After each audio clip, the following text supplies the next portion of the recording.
இனிமே கண்ணை மூடிட்டு கடலை எண்ணெய் வாங்கலாம். ஏன்னா மந்த்ரா கடலை எண்ணெய் இதயத்தின் தயாரிப்பு.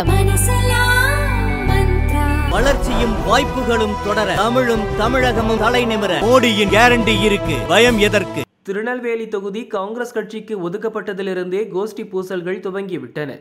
சீட் கிடைக்காத முன்னாள் எம்பி ராமசுப்புவை கன்னியாகுமரி மாவட்ட பொறுப்பாளராக காங்கிரஸ் நியமித்தது. தேர்தல் செலவு நிதிக்காக திமுகவை எதிர்பார்த்திருப்பதால் காங்கிரஸ் மாவட்ட நிர்வாகிகளும் களப்பணிக்கு வராமல் ஒதுங்கியிருக்கின்றனர்.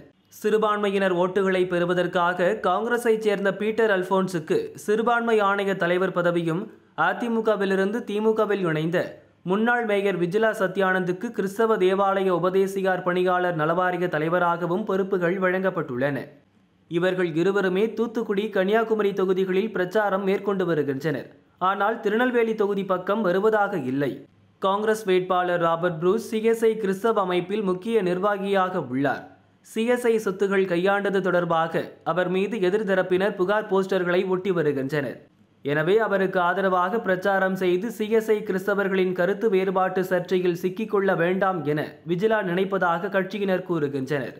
அதனால் திருச்சி கிழக்கு எம்எல்ஏ எனிகோ இருதயராஜ் திருநெல்வேலி வந்து சிஎஸ்ஐ பிஷப் பர்னபாஸ் உள்ளிட்ட சிலரிடம் ராபர்ட் புரூஸுக்கு ஆதரவாக அமைதி பேச்சுவார்த்தை நடத்தினார். அதற்கு முன்பாகவே ராபர்ட் புரூஸுக்கு எதிராக சில முக்கிய கிறிஸ்தவ பிரமுகர்கள் பிரச்சாரத்தில் களமிறங்கி விட்டனர். காங்கிரசார் களத்தில் இல்லாததால் தூத்துக்குடி மாவட்டத்தைச் சேர்ந்த அமைச்சர் அனிதா ராதாகிருஷ்ணன் நெல்லை தேர்தல் பொறுப்பாளராக நியமிக்கப்பட்டார். தூத்துக்குடி எம்பி கனிமொழி போன்றோர் திருநெல்வேலியில் கூடுதல் பிரச்சாரம் மேற்கொண்டு வருகின்றனர்.